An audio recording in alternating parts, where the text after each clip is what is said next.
लोना कहता है कि मैं आज सबको एक संदेश देना चाहता हूँ और जब तक ये संसार हरा भरा रहेगा जब तक वो संदेश भी रहेगा। और वो संदेश केवल संदेश है, मैं नहीं। जब तक ये मेरा तन का और प्राण का विचार का ढांचा है, जब तक इस ढांचे से हर कोई मिल सकता है और ढांचे का दर्शन कर सकता है। जिस दिन ये ढांचा समाप्त हो जाएगा, जिस दिन यदि मुझसे मिलने का कोई प्रयास भी करेगा तो उनका बिल्कुल प्रयास व्यर्थ होगा। मैं किसी को कभी भी नहीं मिलूंगा। यदि मुझसे कोई सपने में मिलने का प्रयास करेगा तो वो केवल प्रयास ही होगा, मैं मिलूंगा नहीं। क्यों कि मैं ना तो सपने में मिलूंगा और ना किसी को जागृति में मिलूंगा। मेरा मिलने का कोई सवाल नहीं है, कभी भी किसी को भी नहीं मिलूंगा।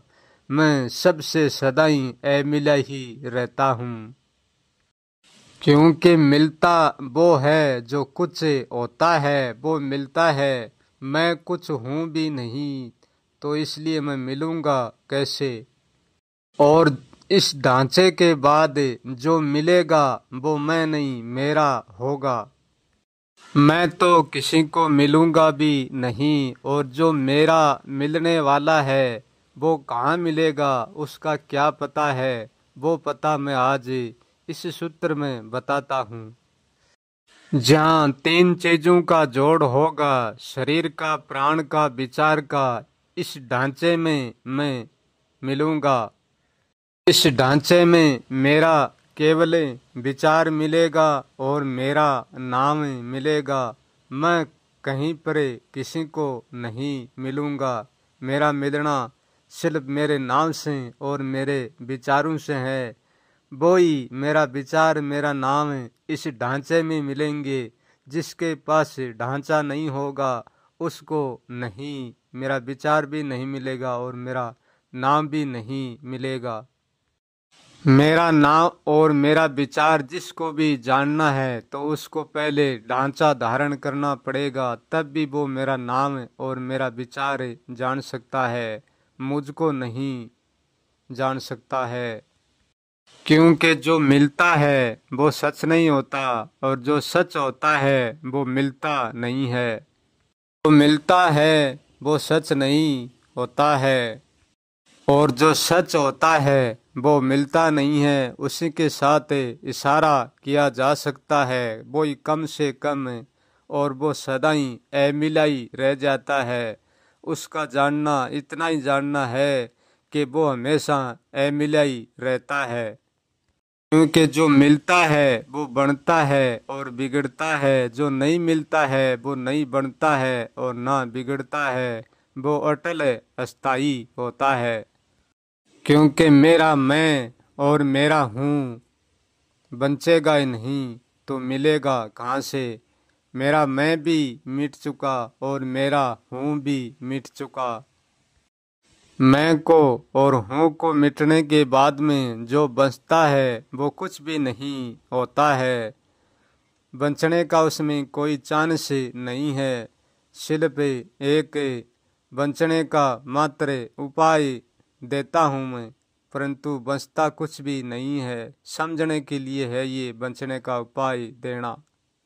क्योंकि जो बंचा रहता है वो पश्या रहता है। जो व्यक्ति मिटेगा वो मुझ में ही मिटेगा और वो मेरी तरह कुछ भी नहीं होगा।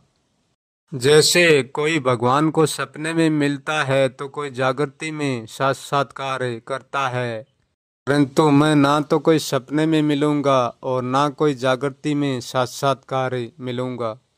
कि मेरा मार्ग ही न मिलने का न होने का है।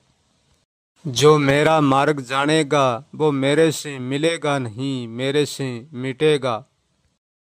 तू और मैं मेरे से मिलने की तो यहाँ दुख सुख की जड़ है। क्योंकि इस जड़ को सब नहीं काट सकते, सब इस जड़ को नहीं जानते। सबके बीच में कोई बिरला एक दो ही जानता है। जिसने अपना मैं मिल जाता है, जिसने तेरा भी मिल जाता है, और जिसने मेरा भी मिल जाता है। जिसने तेरा मेरा मैं मिल जाता है, वहीं उलझन पड़ जाता है। जिसके पास तेरा मेरा तू मैं हूँ ये सब कुछ नहीं होता है, जिसके पास उलझन नहीं होता है, जिसके पास कुछ भी नहीं होता है। क्योंकि यहाँ होने का दुख होने में होता है। यदि होकर भी कोई नहीं होंगे तो उसका दुख भी नहीं होंगे। क्योंकि यहाँ दूसरों से मिला नहीं जाता है। यदि मिला जाता है तो खुद से ही मिला जाता है, और खुद से ही मिलकर ही मिटा जाता है। जब तक खुद से नहीं मिलेंगे तो मिटने का कोई उपाय नहीं होता है। मिलना है तो खुद से ही मिलो, और जो खुद से मिलता है वो भी खुद से बिछड़ता है। जो खुद से बिछड़ जाता है मिलकर, उसी का ही नाम मिटना होता है। एक स्थान से बिछड़ कर दूसरे स्थान पर हो जाते हैं तो वो बिछड़ना नहीं होता है।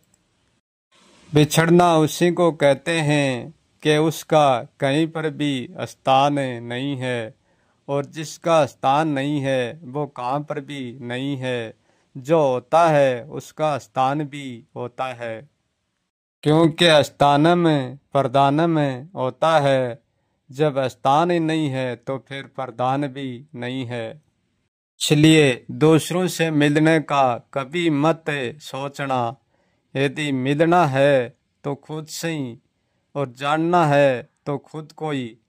दूसरे को किसी को नहीं जानना है। दूसरा जानने के योग्य होता ही नहीं है। जब खुद को भी जानकर मिटना पड़ता है तो दूसरा योग्य कैसे हो सकता है। खुद को जानकर बचाया रख लेता है तो भी सुख दुख में छुटकारा नहीं पा सकता। खुद को जानकर खुद को मिटाता है वो ही सुख दुख से मिटता है।